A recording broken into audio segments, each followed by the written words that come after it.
મિત્રો કેમ છો? કાચો ગુજરાતીના આપ સૌને જય શ્રી રામ. મજામાં છો? 37 વર્ષના એક વ્યક્તિએ હમણાં પોસ્ટ નાખી સોશિયલ મીડિયા પર કે રાત્રે 2 વાગે હું અચાનક ઉઠી ગયો ઊંઘમાંથી. થોડું અનકમ્ફર્ટેબલ લાગ્યું કોઈની સાથે વાત કરું અથવા કોઈને બોલાવી લઉં. મારા બધા કોન્ટેક્ટ સ્ક્રોલ કર્યા. મારી પાસે 200 કોન્ટેક્ટ છે. બહુ ગૌરવ લેવા વાત જેવી વાત છે ને. 200 કોન્ટેક્ટ એક પછી એક સ્ક્રોલ કરી. રાત્રે 2 વાગે કમ્ફર્ટેબલી, હેઝિટેશન વિના, સંકોચ વિના ફોન કરીને વાતો કરી શકાય અથવા મારા ઘરે બોલાવી શકાય તેવી એક પણ વ્યક્તિનો કોન્ટેક્ટ એમાં હતો નહીં. And that person was taken aback. This is social media. મિત્રો, આ સોશિયલ મીડિયા છે. જેવી રીતે ડ્રીમ વર્લ્ડ છે તેવી રીતે સોશિયલ મીડિયા છે. બંનેનું અસ્તિત્વ રિલેટિવ છે. બંનેનું સ્વતંત્ર કોઈ અસ્તિત્વ જ નથી.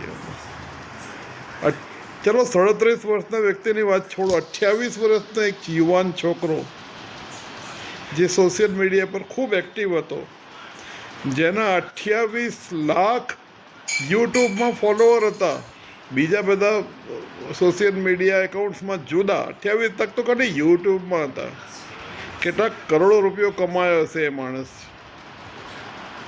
અને 28 લાખ એના સબસ્ક્રાઈબર હતા.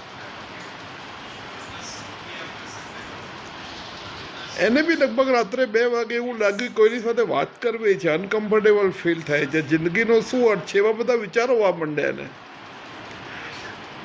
એની પાસે બી બહુ બધા નંબર હતા, 500-700, પણ એક પણ વ્યક્તિ એવો નહોતો કે જેને રાત્રે 2 વાગે, 2:30 વાગે, 3 વાગે ફોન કરીને બોલાવી શકે, કે શાંતિથી 2 ઘડી વાત કરી શકે.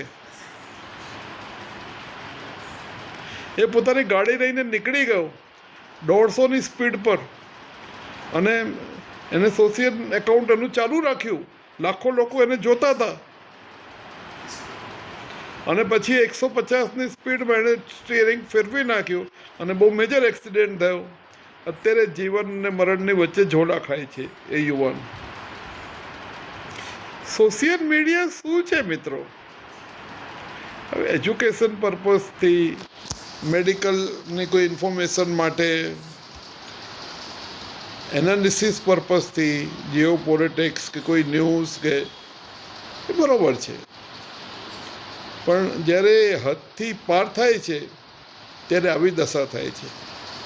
આપણે પણ આપણી જાતને પ્રશ્ન પૂછીએ, આજે રાતે 2 વાગે મને કોઈની જરૂર પડે તો કોને ફોન કરીશ? એવા કેટલા માણસ છે કે 2 વાગે હું એક જ રિંગે મારો ફોન ઉઠાવે અને હું કરું તો 2 મિનિટમાં હાજર થઈ જાય. એવા કેટલા માણસો છે મારી જિંદગીમાં. ચાલો પૂછીએ તો ખરા. આજે રાતે 2 વાગે ટ્રાય કરજો. હું બી ટ્રાય કરીશ. કાલે મળીશું. Thank you so much. So nice of you.